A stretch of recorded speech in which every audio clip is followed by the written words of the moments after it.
Hi class, let's try this one. Okay, compression member. So this is our second topic, compression member. But we have 9 problems here, but we'll uh, cut this into many part. Okay. So first, compression members. Ano ba yung mga compression members na yan? Okay. So ano yung mga element natin dyan? What are the elements of uh, what are the type of element ng compression members. So we have columns, diba? Yung mga poste natin, pwede yan. We have the truss member. Truss member sa mga bubong, diba? Bracing for the building, pwede rin yan. Kasi sometimes hindi naman laging tension lang yan. Meron din silang compression. Especially if mga white plants yan, mga ganun. So we have also the strut. Strut is kung sa trusses sila yung nagduduktong minsan, pinagko-connect lang sila to transfer the load to the other trusses. So it's that strut. Okay? So here we have different modes of failure. We have flexural buckling, torsional buckling, flexural torsional buckling, and yielding. So, hindi naman to lahat matatakal natin. But flexural buckling and torsional buckling, probably masama natin yan. Okay? Pero yung flexural torsional buckling, yan, hindi yan. Yung yielding yan, makakasama sa atin. So, we have column theory. So, consider the long, slender compression member. If the actual load P is slowly applied to the top, it will ultimately become large enough to cause the member to become unstable and assume the shape indicated by the dashed line. So, tingnan nyo, no, pag ito kasi, hindi ko tumabend eh. Kakatulak mo dyan, magkakaroon ka ng parang line na ganito. Ito, ayan o. Ayan, para siya magbe-bend papunta dyan, di ba? The member is said to have buckled. So, pag gano'n, nag-buckled na siya. Pero kasi, and minsan naman, hindi naman nagbabuckle. Ang problema naman niya, dahil maliit naman siya, naman siya, para siyang, nagka-crush naman siya. So, we have buckling and we have yielding, di ba? So, yung kabila, ayan, mamaya discuss natin yan. The member is said to have buckled and the corresponding load is called the critical buckling load. So, pag buckle na siya, yung load na in-apply mo doon, that is what you call the critical buckling load. Okay, LP. Okay, so that is column theory. Lagay ka lang load sa taas, at some point it will buckle. Then, once it buckled, the load applied is called the critical buckling load. So we have Euler buckling load. Okay, so he formulated this, of course, by Euler. Critical buckling load when the member is elastic, stress below proportionality limit, and has pin ends free to rotate. Okay, so ginawa niya tong formula na to, assuming pin ends. Okay, so pag pin ends kasi 1 lang yung effective mamaya meron tayo effective doon. Yung effective factor natin. So, but this formula is based on that assumption, pin. So, we have pi squared EI over L squared. Okay? So, critical buckling stress. So, pag critical buckling stress, so, galing lang din yan sa Euler buckling load na PE. Paano naman yan? So, you divide it by A lang, and then you can formulate this equation. Okay? So, FE is equal to pi squared E over LR squared. L over R square. Okay? So, galing lang din yan sa PE over A. Kasi, di ba, I over E pwede naman niya maging, kunin mo inertia ng, ng member. Makikita mo dyan, mapupunta rin siya dito. Okay? So, modulus of elasticity, moment inertia, I, unsupported leg is L, R is radius of gyration corresponding to the axis of buckling. So, it depends kasi kung X and Y siya. Of course, the major axis is X and the minor axis is the Y. So, L over R is slenderness ratio. Okay? So, the concept of buckling. So, buckling occurs when the load reaches PE or yung critical buckling load ba? Or Euler buckling load or stress reaches FE or the critical buckling stress. Diba? So, kung may kakabsaduhin kanya, kabsaduhin mo yung PE. Pero kung gusto mong kabsaduhin pare, mas maganda.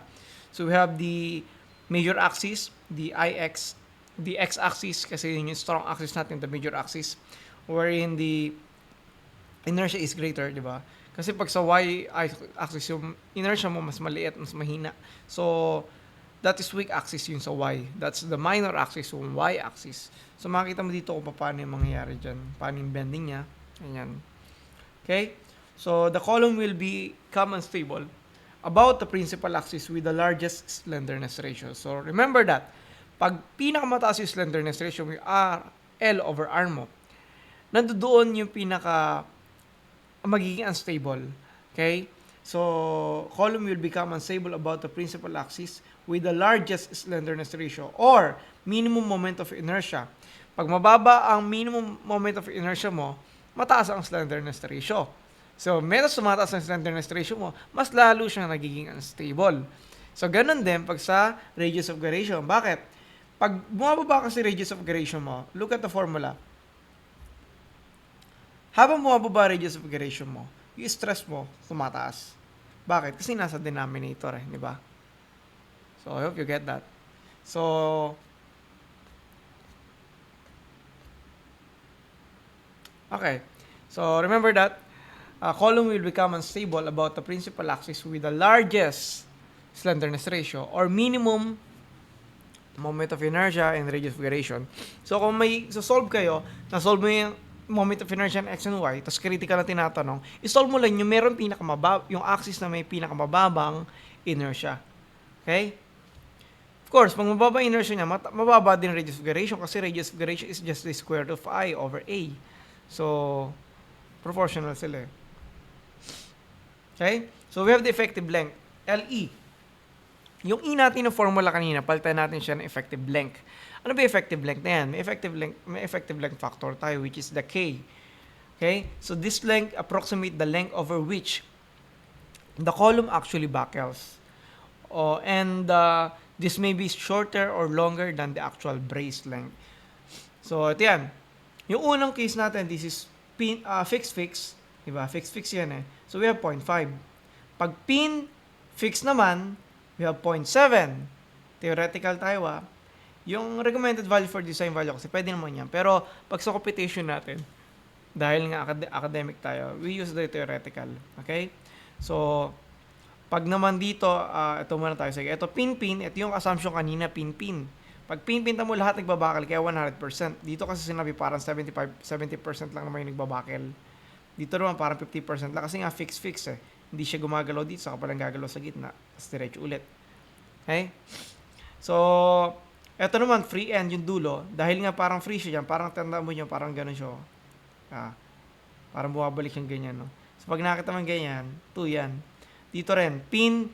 Tapos eto kasi yung box na yan, isabihin yan, for example, we have a rigid frame, di ba? Di ba parang naka-fix yan? Pag rigid frame, ito yung representation, yung box na yan.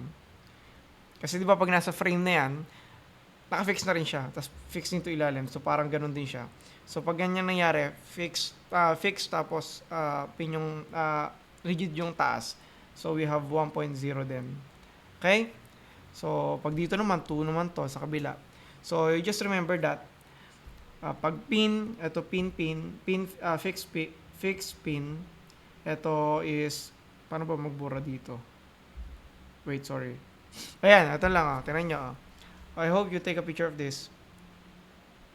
Paano bang mawala yung bura na yun? Wait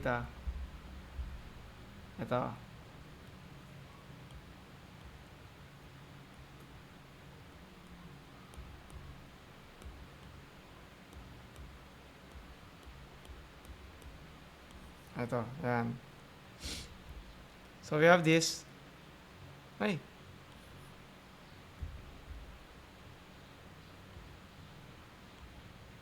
Anyway, sige, ito. Sorry. Hindi ko mabura. Wait. Dami ko sinulat eh.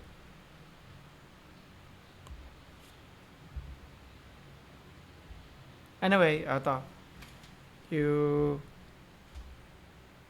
Anyway, ito yung picture kanina. So, pag ganitong itsura, parang fixed yan, di ba?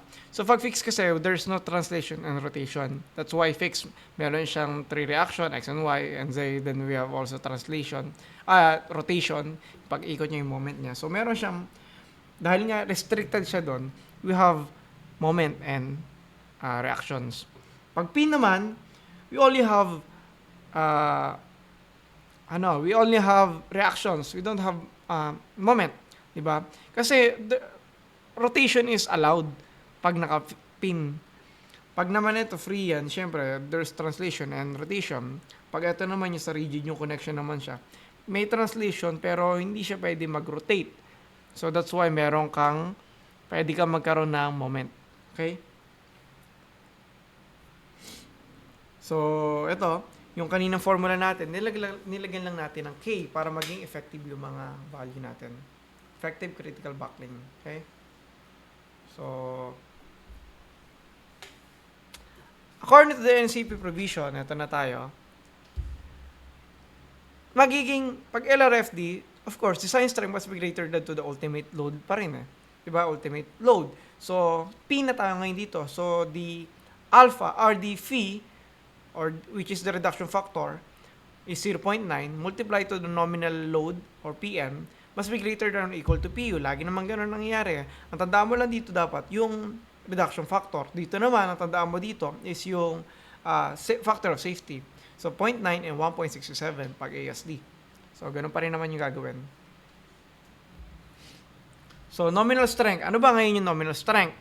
So, for singly symmetric and doubly symmetric members, W-shape, S-shape, C-shape, with compact and non-compact section, the limit state of flexural buckling is applicable. So, flexural buckling tayo ngayon na. So, flexural buckling is applicable. So, PN is just FCR AG. Sir, kanina may PE. Ano yung PN na to? This is the code na to. Nominal strength na to eh. Okay? So, this is for the nominal strength. Yung FCR na to, mahalaga, paano makukuha to FCR? Gamit yung mamaya, sige. FCR is just the stress times the AG. Mamaya makita natin kung ano yung FCR kasi may formula for that pa. Okay? Gagamitin mo yung FE para ma-solve yung FCR. So, you need to get the FE first. Okay? So, slenderness ratio. Slenderness ratio, diba, is just L over R. But in this kasi is we have the effective slenderness ratio. Kaya meron kang K. Lagi tayo effective. Kaya dadagdagan mo lang ng K. So, it's either x-axis or y-axis. So, we have the maximum slenderness ratio. At yung kabaliktaran dun sa tension. Sa tension, we have 300 maximum slenderness ratio. But in compression, we have 200 lang. So, that's why we want to make as much as possible the steel in tension. Kasi mas malaki yung allowed slenderness ratio. Critical slenderness ratio. Ito na yung CC. So, ito yung magiging parang leveler natin eh. Kasi pag mababa ka dito sa CC, that is short column. Pag lumaki ka naman dyan, that is long column. Okay? So, critical slenderness ratio, we have CC is equal to 4.71 square root of E over Y. Okay? So, note, CC is the upper limit of elastic buckling failure, where its average column stress is equal to 0.445 Fy. Okay? So, pwedeng alin dito sa batayan nyo. Pwede rin naman pala nyo dito. Yung average column stress nyo, stress nyo na Fe, equal dun sa 0.004 0445 Fy. Pwede rin. Dyan lang din galing yun eh. Okay? So, if you want to compute that, try natin na. Sige. Saan galing yung formula na yun? 4.71. Di ba ito yung formula natin? Fe mo daw must be equal to, yung stress mo kanina, ano sabi? 0.445 Fy. Di ba? Okay, substitute mo lang yan. So, we have pi squared E over KL over R squared. Diba this is the slenderness ratio? Okay? So, let's try this. So, this is the slenderness ratio. Multiply lang natin sa kabila. Magkakaroon ng KL over R square. Diba? Tapos dito magkakaroon ka ng pi square E over 0.445 Fy. Tama ba yun nila? Ayan, 445 Fy. So, kunin mo lang yung square root nito. So, eto rin, square root din nito. Mawawala to. Diba? So, we'll have KL over R is equal to pi. So, pi na lang yan. So, kunin mo yung square root nito. So, ilalim yan. So, mangyayari dyan, yan yung magiging 4.71. Try nyo sa calculator, 4.71. Yan. So, matitira is E over Fy. That's why yung CC natin, kasi nga critical na siya, wherein Fe mo is equal to 0.445 Fy. CC mo na ngayon, eto, CC is equal to 4.71 square root of E over Fy. So, doon galing tong formula na to. Okay? So, diyan galing yung formula na yun. Yung Fe is equal to 0.445 Fy. You try ito to your calculator, then lalabas yung formula na yun. So, that is critical slenderness ratio. Okay? So, there are two groups of column. We have the intermediate column. We have the long column. Intermediate column is sometimes called the short column. Short column din yan. Pag tinanong ko ano yung short column, yan. Okay? So, these two groups can be identified depending on their slenderness ratio. That's why you need to get the slenderness ratio first. Because once you get the slenderness ratio, and you have the critical slenderness ratio, doon malalaman kung short column ba siya or long column siya. Okay? So, critical buckling stress. Ito yung FCR. So, what is FCR ba? FCR, critical buckling stress, is based on the NSCP. It is provided by the NSCP. Hindi siya yung parang FE na kukumpiti mo. Okay? Na galing doon sa direct formula ng PE. Okay? So, we have intermediate column. How do you say it is intermediate column or short column? Okay? In intermediate column or short column, in inelastic column, the yielding occurs. So, pag tinanong ano yung type of failure niya, yielding siya. Okay? So, when KL over R, which is the slenderness ratio, is less than or equal to CC or the critical buckling. So, yung 4.71, the square root of E over Fy, is greater than to KL over R na masasolve mo, dun sa critical na yun, dun sa critical slenderness ratio mo. Sa slenderness ratio, effective slenderness ratio mo. The effective slenderness ratio, it is the critical. Pag mas mataas yung critical, intermediate column siya.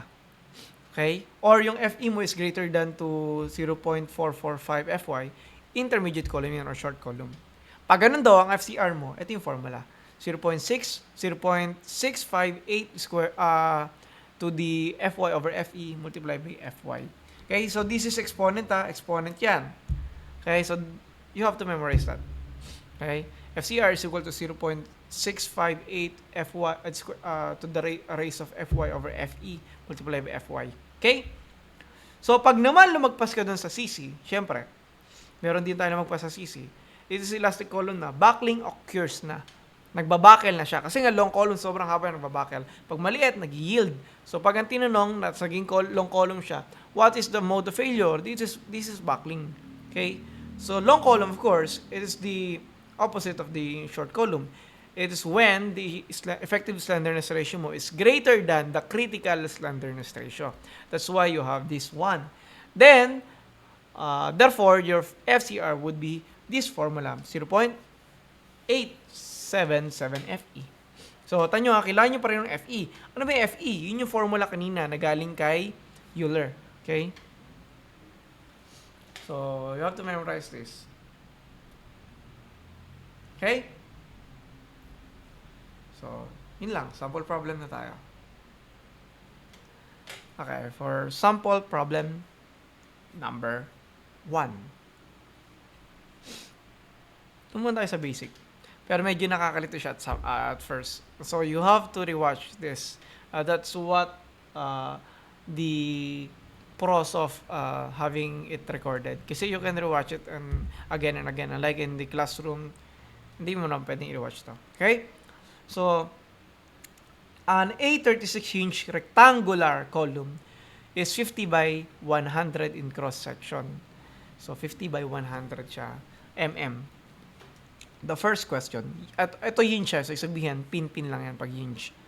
So, determine the mode of failure of the compression member. If it's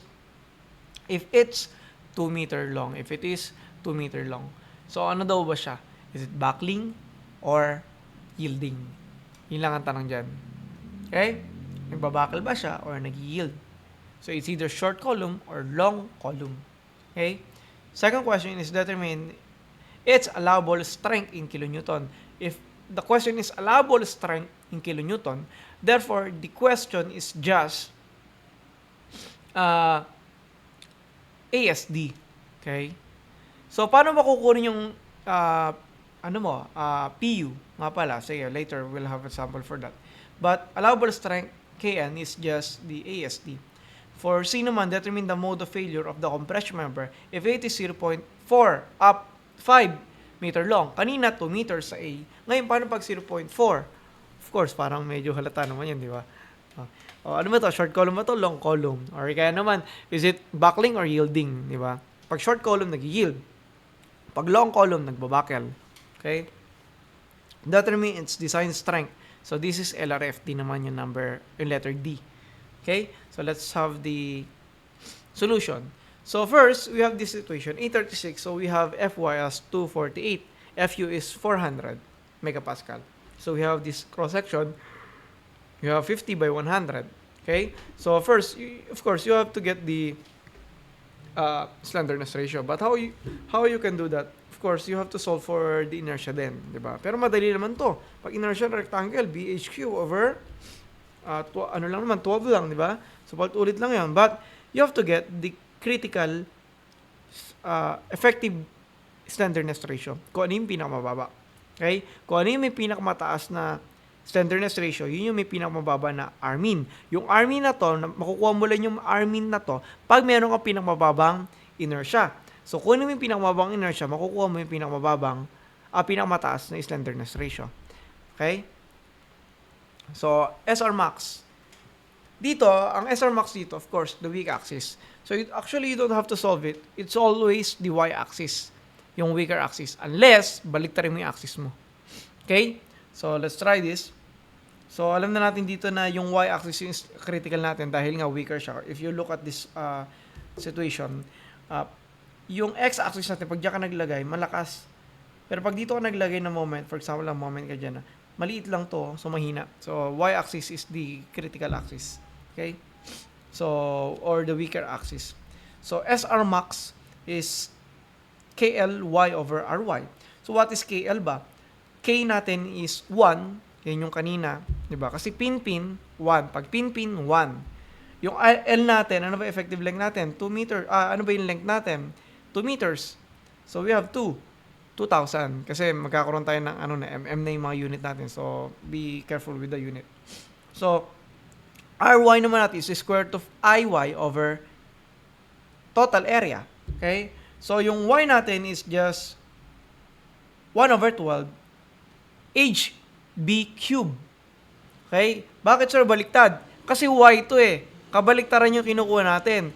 Pag x-axis, BH cube over 12. Pag y-axis, we have HB cube over 12. That's why, this is 3 Sorry, typo lang yan. Tingnan nyo na sa calculator, pero tama yan.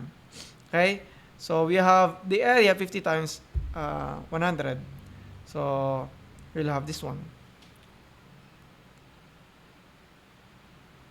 Okay?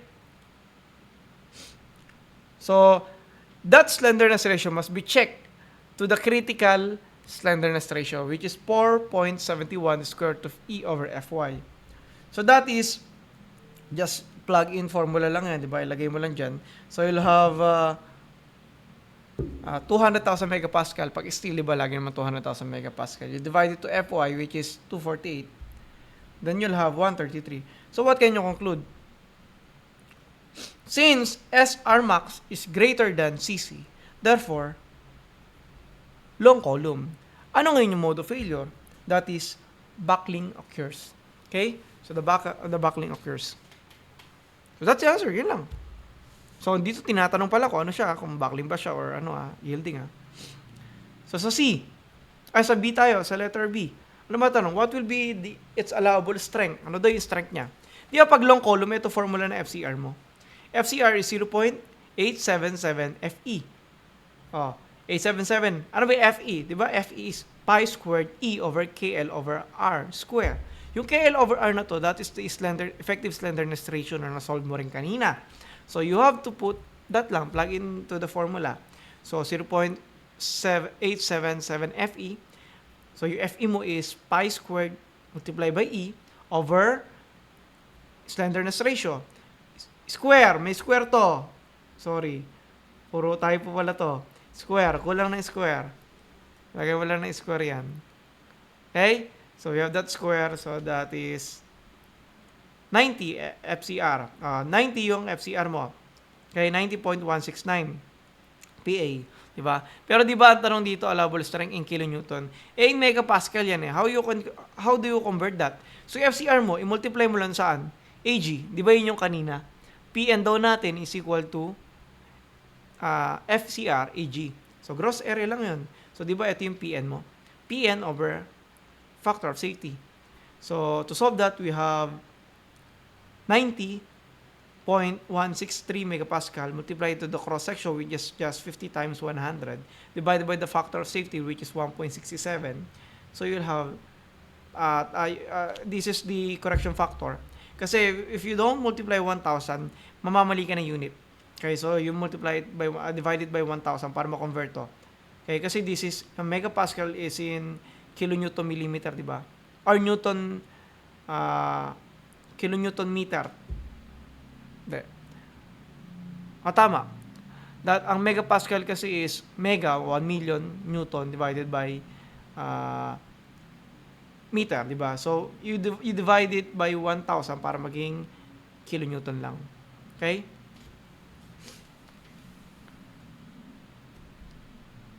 So that's the first.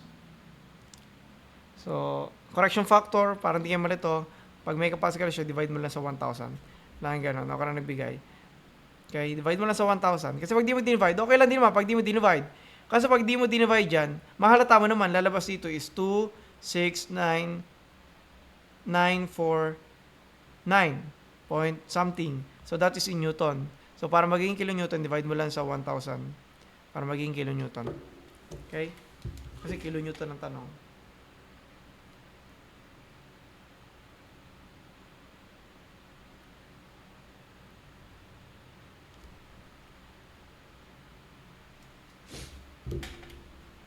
Okay.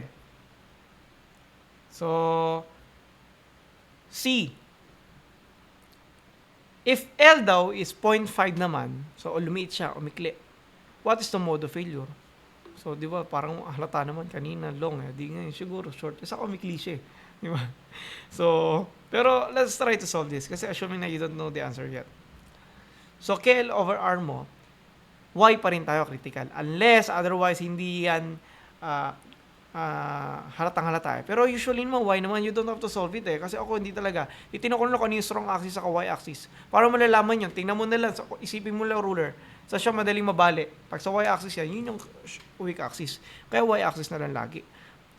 Okay? Mamaya, makikita nyo kailan magkakaroon ng try ng X and Y. Pag built-up section. Kasi pag built-up section, you don't know if Y axis ba siya or X axis. Sa minsan kasi pag may support na, kasi nagkakaroon ka ng support sa gitna. So, that's the case. You have to check that kung ganon.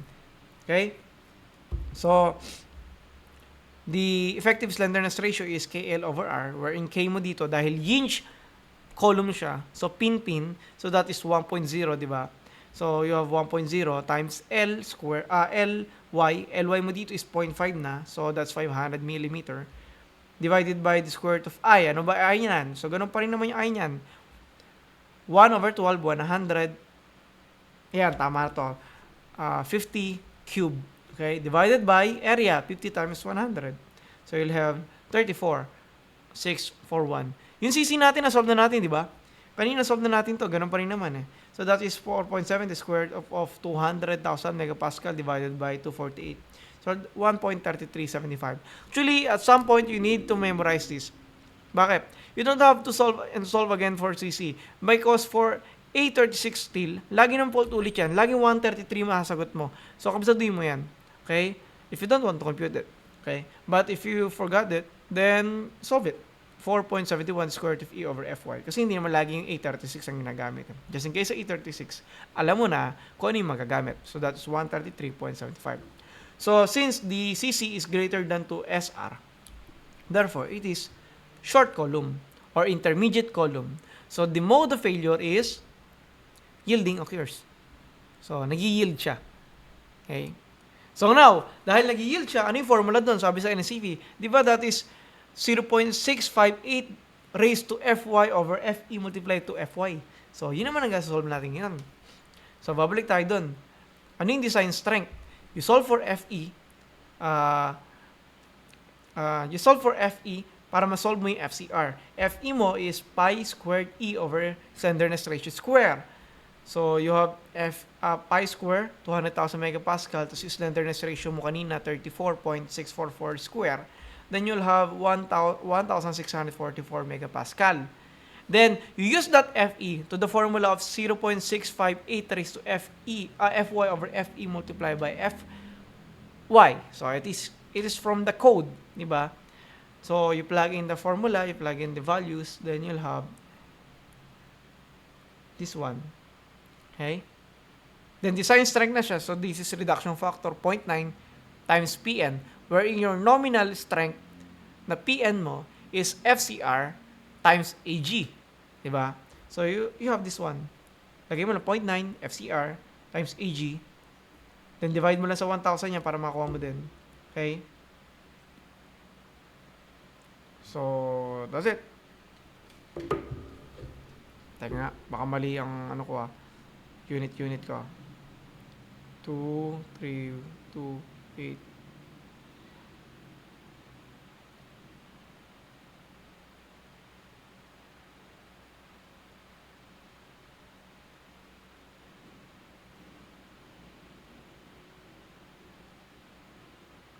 Divide mo pa to sa 1,000. Hindi niya na-divide sa 1,000 to.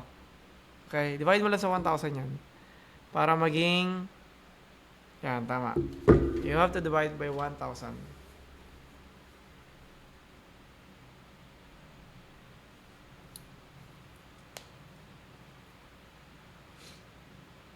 Kasi megapascal is Newton per millimeter square. So, if that is Newton per millimeter square, you have to divide by 1,000 para maging kilonewton. Okay? So, that is problem number 1. Pero this is just an extension. May tanong. Sabi dito, what if the lateral support is placed at the mid height of the weaker axis? So, sabihin at your weaker axis, di ba, mahina nga yung axis mo na yan sa Y na yan. Paano kung naglagay ako ng support yan bigla? Maglagay ako ng support sa gitna. Okay? Weaker axis mo, naglagay ako ng support sa gitna. Ano mangyayari doon? Pag ganon, kung wari meron kang support dyan, kung wari pin-pin to kung wari pin-pin, naglagay support sa gitna, pin-pin pa rin to, pero maikli na.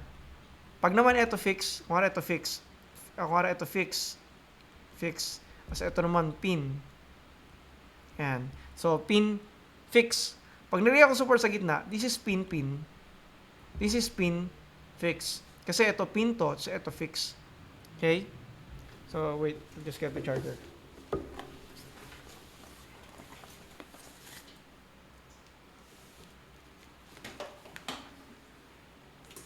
Wait a minute.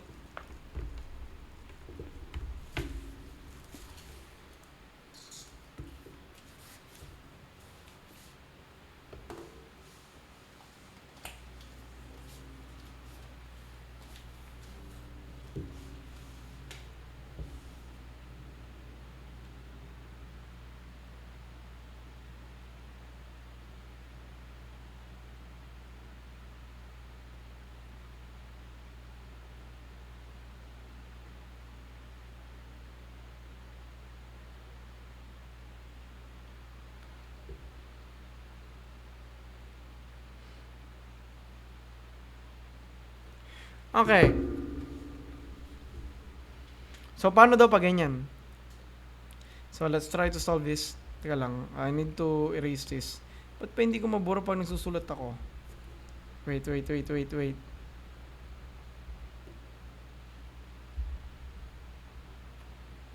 How to delete this ba?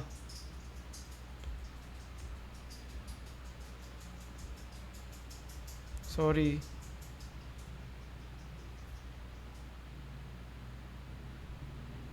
Wait.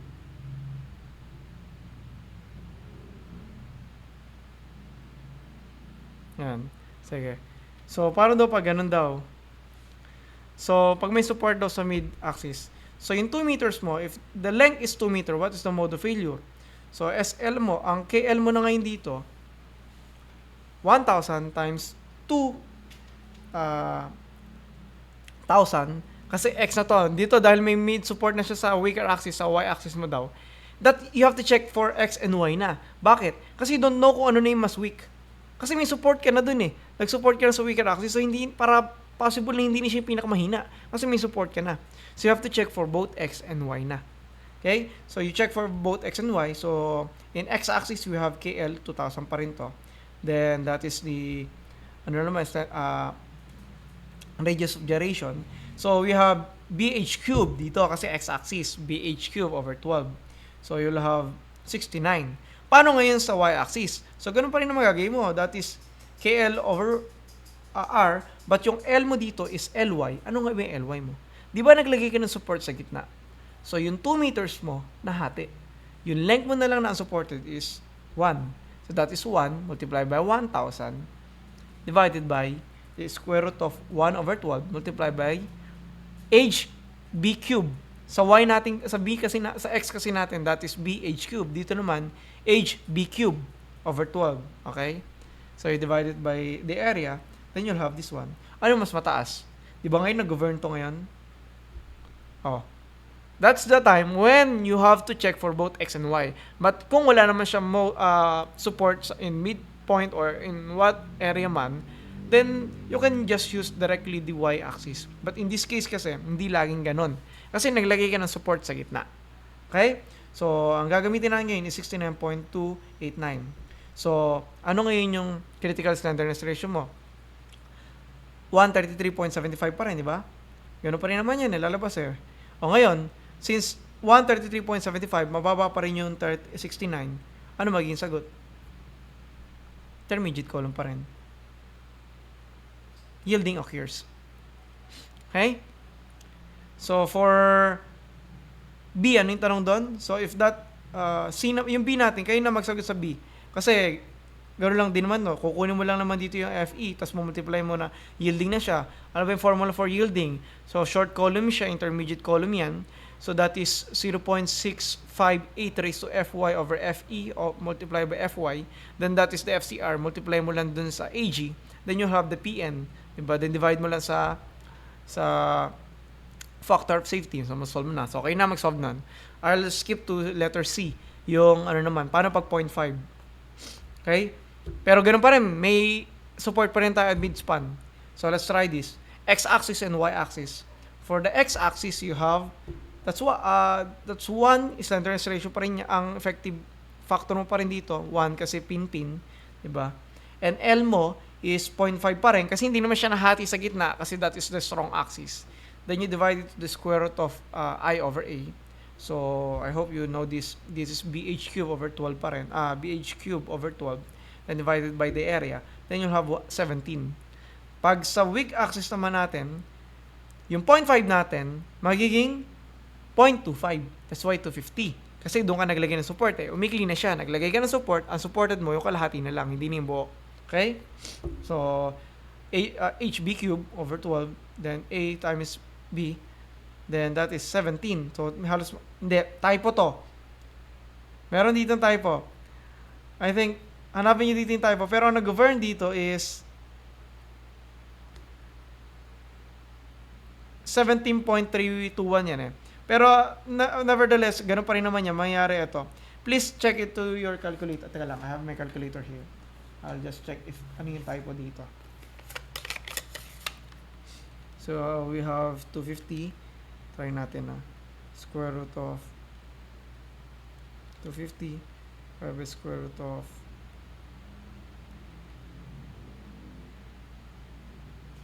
100 times 50 cube over 12 over 50 times 100.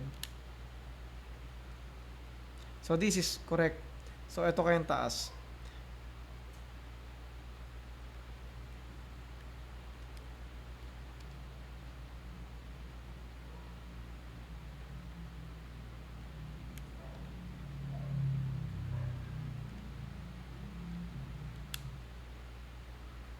Nagkataon. Parehas pala. Hindi pala tayo po. Parehas. Nagkataon lang na parehas sa parehas. Why?